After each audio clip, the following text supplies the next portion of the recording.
Good morning, dear students. So today I will start next chapter or new chapter, that is retirement or death of a partner. So what do you mean by retirement of a partner? Retirement means जब भी कोई partnership form से जितने भी partners होते हैं उनमें से एक पार्टनर अगर रिटायर होना चाहता है तो उस कंडीशन को क्या बोला जाता है? Retirement of a partner. ठीक है. तो when one or more partners leave the firm and the remaining partners continue to do business of the firm is known as retirement of a partner. Retirement क्या होता है? when one or more partner leaves the firm. जैसे हमें पता है कि partnership में क्या होता है? when two or more partner decided to do a business in partnership is called partnership. उससे हम क्या बोलते हैं? जब दो या दो से ज़्यादा लोग आपस में मिलकर एक बिजनेस स्टार्ट करना चाहते हैं तो उस चीज़ को क्या बोला जाता है? उसको पार्टनरशिप बोला जाता है. ठीक है, क्योंकि वो अपना बिजनेस पार्टनरशिप में कर रहे होते हैं. ठीक है. उसी तरह उस पार्टनरशिप में जैसे हमने चैप्टर्स पढ़े हैं, कई बार चेंजेस हो जाते हैं उनके प्रॉफिट शेयरिंग रेशो में, या फिर उसमें नए पार्टनरशिप फॉर्म में कोई नया पार्टनर एडमिशन लेता है तो नए पार्टनर की एंट्री होती है. उसी तरह जो भी एग्जिस्टिंग फर्म होती है या उसके जो भी पार्टनर्स होते हैं उन पार्टनर्स में ये एग्रीमेंट भी हो सकता है कि कोई पार्टनर रिटायर हो जाए या बाय चांस उसकी डेथ हो जाए. ठीक है. तो व्हेन और वन और मोर पार्टनर लीव्स द फर्म, कई बार क्या होता है? फर्म जो भी पार्टनरशिप फर्म है उसमें से एक या एक से ज्यादा पार्टनर छोड़ देते हैं फर्म को, and the remaining partner continue to do business of the firm. और जो रिमेनिंग पार्टनर्स होते हैं वो अपने बिजनेस को कंटिन्यू करते हैं और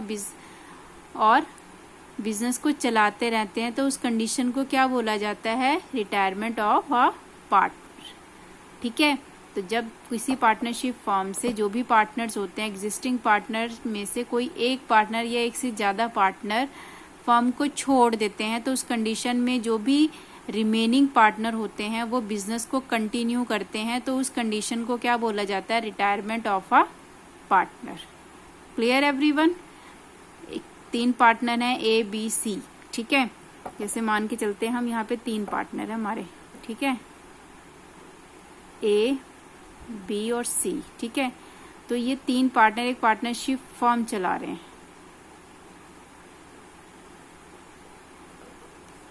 फर्म. ठीक है. अगर इसमें से जो पार्टनर है सी, वो क्या चाहना है? वो उसने छोड़ दिया है, उसने लीव कर दिया है. तो इस कंडीशन को ए बी सी एक पार्टनरशिप फर्म चला रहे थे और फ्यूचर में जो सी पार्टनर था उसने फर्म को छोड़ दिया तो उस कंडीशन को क्या बोला जाता है? Retirement of a partner. ठीक है. अब कंडीशन ये आती है कि रिटायरमेंट होता क्यों? पार्टनर में retire from the firm in these condition. किन कंडीशंस में जो भी पुराने पार्टनर होते हैं उनमें से कोई एक पार्टनर फर्म को क्यों छोड़ता है? किस कंडीशन पे फर्म को छोड़ता है? तो यहाँ पे ऐसी बहुत सारी कंडीशंस होती हैं जिन कंडीशन में एक पार्टनर पार्टनरशिप फर्म को छोड़ सकता है. ठीक है.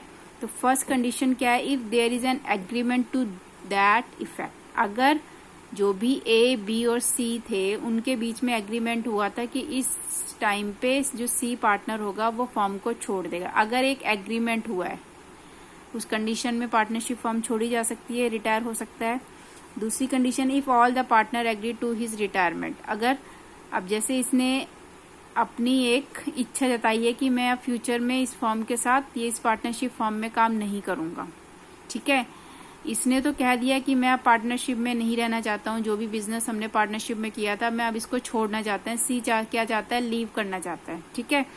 तो उस कंडीशन में यहाँ पे सेकंड कंडीशन क्या? If all the partner agree. और ये तभी उस फर्म को छोड़ सकता है जब ए और बी दोनों इसकी इच्छा पे राजी होंगे या फिर जो भी इसकी कंडीशन है उस पर एग्री हो जाएंगे, तब ये सी फर्म को लीव कर सकता है. ठीक है.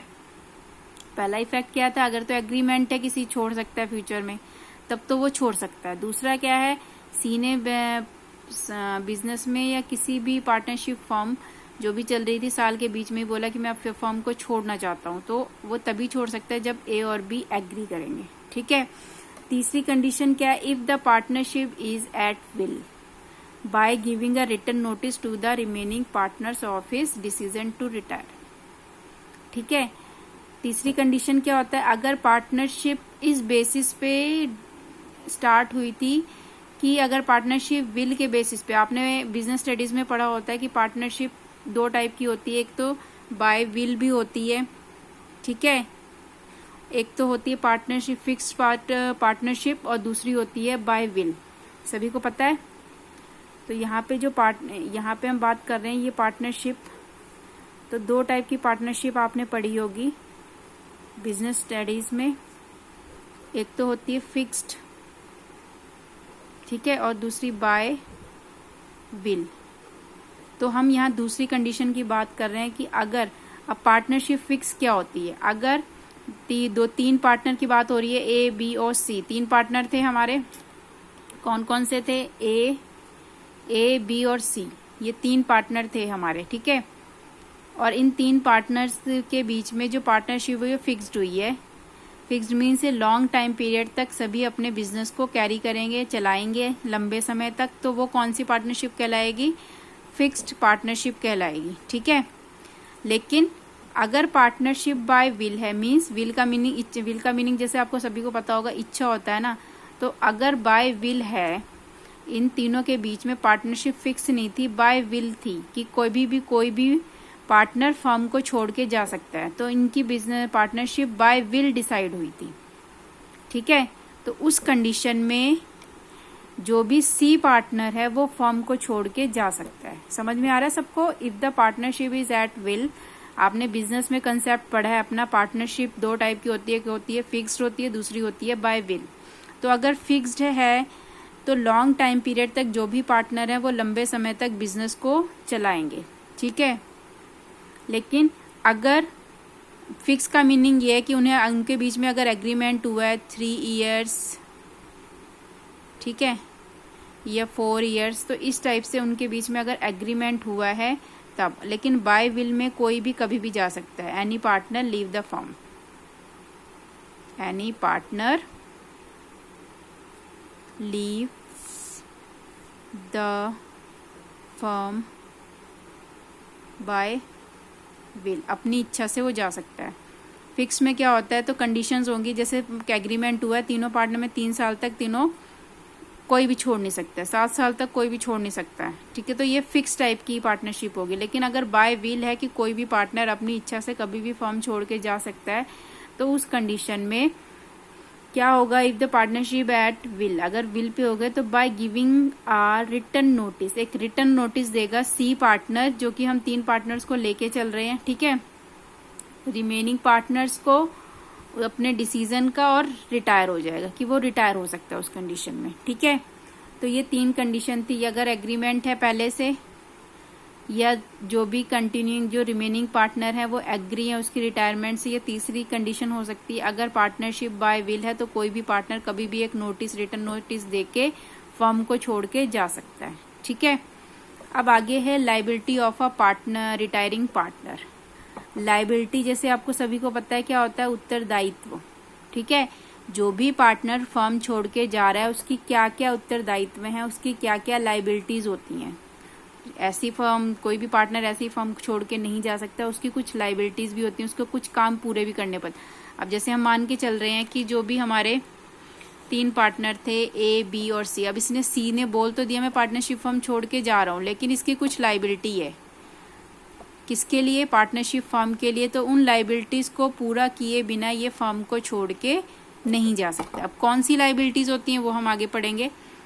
Our retiring partner remain liable for all the acts of the firm up to the date of his retirement, ठीक है। जो भी रिटायरिंग पार्टनर होता है वो जब तक कि उसकी रिटायरमेंट की डेट होती है तब तक वो लाइबल होता है, ठीक है। क्या होता है, वो लाइबल होता है, वो ऐसी फर्म को छोड़ के नहीं जा सकता है, ठीक है। तो a retiring partner remains liable for the act of the firm up to the date of his retirement. इसको एक एग्जाम्पल के थ्रू मैं एक्सप्लेन कर रही हूँ, ठीक है। जैसे मैं यहाँ पे बता रही हूँ आपको, यहाँ पे हमारे 3 पार्टनर हैं ए बी और सी, ठीक है। अब क्या यहाँ पे सी लीव करना चाहता है, 3 पार्टनर हैं, ये 3 पार्टनर एक पार्टनरशिप फर्म में है, पार्टनरशिप फर्म चला रहे हैं, ठीक है। और सी अब क्या चाह रहा है, लीव करना चाह रहा है, ठीक है। अब लीव करना चाह रहा है तो सी अपनी लाइबिलिटी को पूरा किए बिना लीव नहीं कर सकता है, ठीक है। उसकी कुछ लाइबिलिटी भी बनती है। कौन कौन सी लाइबिलिटीज बनती है वही हम यहाँ पे मैं डिस्कस करूंगी। तो जैसे कि जब ये पार्टनरशिप फर्म स्टार्ट करी थी तो फर्म ने लोन लिया हुआ था। क्या लिया हुआ था, लोन, ठीक है। अब ये लाइबिलिटी ये जो लोन है, ये लोन की लाइबिलिटी ए, बी और सी तीनों पार्टनर्स की बनती है, क्योंकि अभी जब ये फर्म स्टार्ट की गई थी तो ए, बी, सी तीनों ने मिलकर बैंक से क्या लिया था, बैंक लोन लिया था इन्होंने, ठीक है। तो ये किसकी लाइबिलिटी है, इन तीनों की, ठीक है।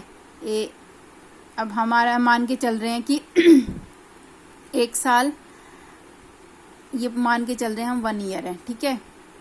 ये 1 ईयर है, ये टाइम पीरियड है 1 ईयर, ठीक है। ए, बी, सी 3 पार्टनर थे, इन्होंने लोन लिया हुआ था और साल के बीच में सी क्या चाह रहा है, छोड़ना चाह रहा है, लीव कर रहा है, मैं रिटायर होना चाहता हूँ।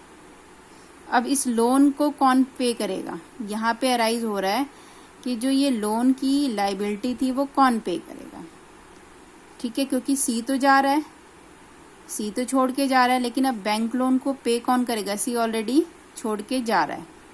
तो कंडीशन ये थी, यहाँ पे इस कंडीशन को अगर देखें तो a retiring partner remain liable for the act of the firm up to the date of his retirement. यहाँ पे कंडीशन है जब तक वो रिटायर नहीं हो, रिटायर कब हुआ है, वो इस डेट पे रिटायर हुआ, ये हम मान के चल रहे हैं इस डेट पे ये छोड़ रहा है फर्म को, तो इस डेट तक ये लाइबल होगा, क्या होगा, ये लाइबल होगा to pay this loan with A and B. Clear, ये लाइबिलिटी है क्योंकि तीनों ने मिलके लोन लिया, तो जब तक वो फर्म छोड़ नहीं देता तब तक ये लाइबिलिटी सी की भी रहेगी, लेकिन after retirement he is not liable, after retirement he is not liable, ठीक है। तो पहला केस तो ये है कि liability of a retiring partner, तो 2 कंडीशंस होती हैं। पहली कंडीशन क्या है, retiring partner remain liable for the act of the firm up to the date of his retirement, कि up to the date of the retirement he is to liable to पे the liability of the firm, ठीक है। Date तक वो liable रहेगा, वो उसकी responsibility या लाइबिलिटी होती है कि ए और बी के साथ उस लोन की पेमेंट करे। लेकिन जब वो फर्म को छोड़ देता है, लीव कर देता है, तो उसकी कोई रिस्पॉन्सिबिलिटी नहीं रहेगी, ठीक है। ही इज नॉट लाइबल, ये हो गई फर्स्ट कंडीशन।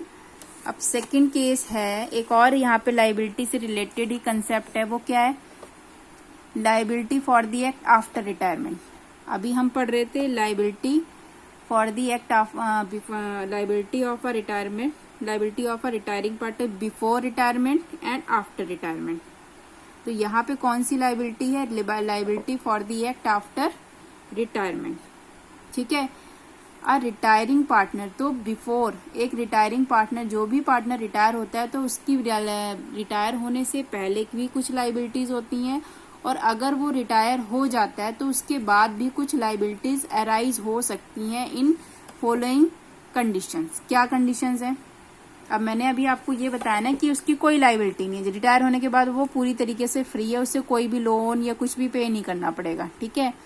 ये कंडीशन हो सकती है, लेकिन एक कंडीशन यहाँ पे दूसरे केस में ये है कि वो रिटायर होने के बाद भी लाइबिलिटी के लिए लाइबल हो सकता है, या liability for the act after retirement, कुछ कामों के लिए वो लाइबल हो सकता है। अब कौन से काम है, तो देखिए, a retiring partner also continues to be liable to third party for the act of the firm even after his retirement until a public notice of his retirement is given. एक जो retiring partner also continues to be liable to third party for the act of the firm even after his retirement. अब देखो यहाँ पे case क्या है, bank loan लिया हुआ है, ए, बी, सी ने मिलकर लोन लिया था, सी रिटायर हो गया, उसने छोड़ दिया, वो क्या बोल रहा है मेरी कोई लाइबिलिटी, मैंने तो फर्म को छोड़ दिया, ठीक है। लेकिन अगर यहाँ पे ए और बी पार्टनर जो बचे हुए हैं इस बैंक के लोन को पे नहीं कर, नॉट पे द लोन, ठीक है, तो बैंक क्या कर सकता है, अगर इन्होंने पे नहीं किया, टाइमली लोन पे नहीं किया, तो ये एक रिटर्न में नोटिस भेज सकता है किसको, सी पार्टनर को, ठीक है।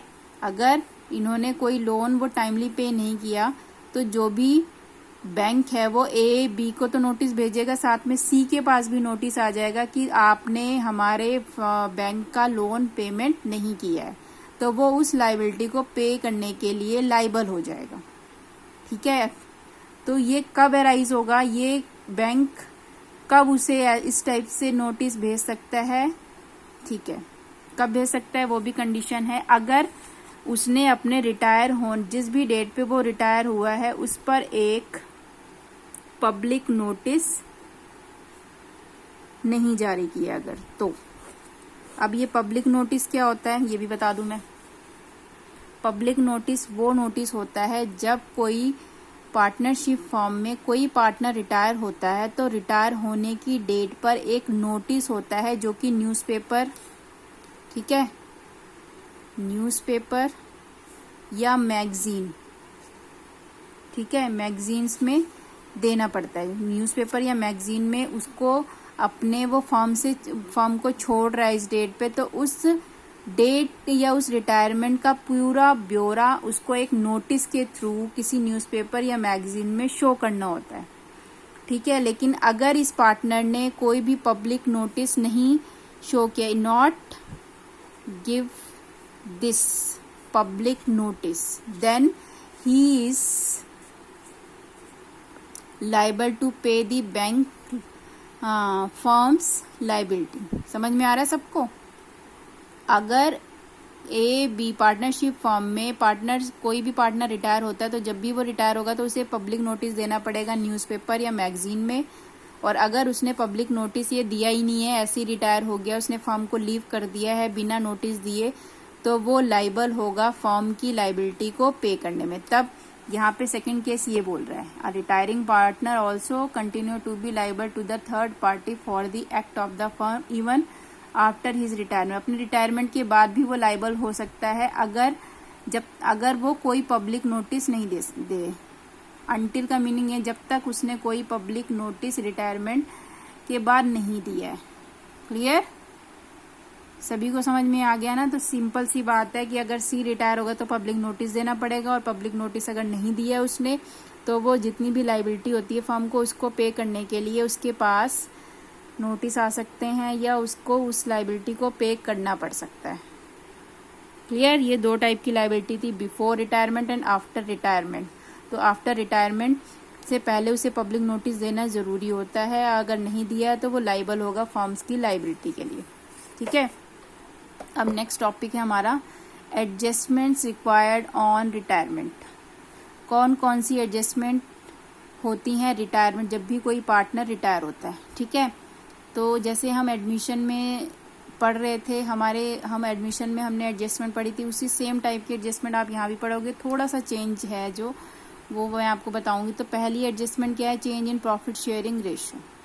तो जैसे हम एडमिशन ऑफ अ पार्टनर में सेक्रीफाइसिंग पार्टनर को कर रहे थे, यहाँ पे क्या है आप कैलकुलेट करोगे new profit sharing ratio and gaining ratio. ठीक है, न्यू प्रॉफिट शेयरिंग रेशियो क्योंकि जो भी पार्टनर छोड़ के जा रहा होता है वो सेक्रीफाइस कर रहा होता है, और उसके जाने के बाद पुराने पार्टनर्स अपने न्यू रेशियो को कैलकुलेट करते हैं और अपने गेनिंग रेशियो को कैलकुलेट करते हैं कि उनको कितना फायदा हो रहा है। ठीक है, then second adjustment is valuation and adjustment of goodwill. जैसे आप एडमिशन में एडजस्टमेंट करते थे गुडविल की, उसी तरह इस वाले चैप्टर में भी आपको सेकेंड एडजस्टमेंट गुडविल से रिलेटेड एडजस्टमेंट्स करनी होंगी। ठीक है, तो आपके जो चैप्टर्स हैं वो जस्ट सेम ही हैं, तो इतने ज़्यादा टफ नहीं है, इंटरेस्टिंग चैप्टर्स हैं। तो आपको गुडविल की एडजस्ट थर्ड है आपका रिवैल्यूएशन अकाउंट। आप जैसे बनाते थे इस चैप्टर में भी आपको रिवैल्यूएशन अकाउंट बनाना पड़ेगा। ठीक है, क्योंकि जो भी रिटायरिंग पार्टनर होता है जब तक वो रिटायर नहीं हो जाता है वो अपने सारे प्रॉफिट लेके जाता है। मीन्स रिटायर होने से पहले उसके जो भी प्रॉफिट्स, फर्म को जो भी प्रॉफिट हो रहा होगा उसमें भी उसका हिस्सा, वो अपना शेयर लेगा। गुडविल में जो भी शेयर होगा वो भी लेके जाएगा, और एसेट्स और लाइबिलिटी को रीअसेस करने के बाद भी जो भी उसका शेयर होगा वो भी उसको मिलेगा। एक्यूमुलेटेड प्रॉफिट, लॉसेस या रिजर्व्स का जो भी पैसा है वो भी रिटायरिंग पार्टनर लेता है अपना शेयर, क्योंकि हम इन चीज़ों को कैलकुलेट करते हैं क्योंकि रिटायरमेंट के टाइम जो भी रिटायर पार्टनर होता है उसका वो राइट होता है कि वो उन सभी चीज़ों के शेयर को ले सके। ठीक है। Then fifth is computation of retiring partner interest and payment to the retiring partner. अब यहाँ पे क्या है, computation of retiring partner interest, जो भी रिटायरिंग पार्टनर हो रहा है उसका कितना इंटरेस्ट बन रहा है, and payment to the retire, उसको कितनी पेमेंट देनी है, तो ये चीज़ें। ठीक है। And last is adjustment of capital, and this adjustment is not in the syllabus. जो आपका लास्ट टॉपिक है एडजस्टमेंट ऑफ कैपिटल अकाउंट, आप लोन अकाउंट बनाते थे, लोन अकाउंट हो गया, एडजस्टमेंट ऑफ कैपिटल हो गया, वो आपके सिलेबस में अब नहीं है, तो इसलिए इसकी रिवीजन करने की ज़रूरत नहीं है। ठीक है। अब एक चीज़ और है, लास्ट कंसेप्ट। अब रिटायरिंग पार्टनर जो होता है, जो भी फर्म को छोड़ के जा रहा होता है, वो कौन सा पार्टनर होता है, सेक्रीफाइसिंग पार्टनर। बिकॉज जैसे हम मान के चल रहे थे ए, बी और सी, 3 पार्टनर थे, तो जो भी सी पार्टनर है ये छोड़ के जा रहा है फर्म को, तो जब ये फर्म को छोड़ के जाएगा तो ए और बी का जो शेयर हो जाएगा वो क्या हो जाएगा, इंक्रीज हो जाएगा। बिकॉज जो सी पार्टनर है वो क्या कर रहा है, सेक्रीफाइस कर रहा है अपना शेयर। ठीक है। इसलिए इसको क्या बोला जाता है, सेक्रीफाइसिंग पार्टनर। और जो कंटिन्यूइंग पार्टनर हैं, जो कि कौन है हमारे ए और बी, ये क्या कहलाएंगे, हमारे गेनिंग पार्टनर। बिकॉज जो इसका सेक्रीफाइस है वो किसको मिल रहा है, ए और बी, इनका शेयर इंक्रीज हो गया है, तो ये कौन से पार्टनर हुए, हमारे गेनिंग पार्टनर। Clear everyone. तो रिटायरिंग पार्टनर क्या होता है, हमारा सेक्रीफाइसिंग पार्टनर। और जो हमारे कंटिन्यूइंग या रिमेनिंग पार्टनर होंगे वो हमारे कौन से पार्टनर्स होंगे, गेनिंग पार्टनर, क्योंकि वो सेक्रीफाइसिंग पार्टनर से अपने जो भी उनका शेयर इंक्रीज हो रहा है वो उनके लिए गेन बन जाएगा। ठीक है। तो ये आपकी एडजस्टमेंट थी और ये आपकी इंफॉर्मेशन थी regarding retirement of a partner.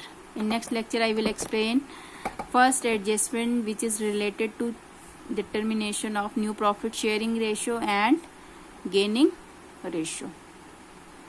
Clear? I hope every student have understand this concept. Thank you so much.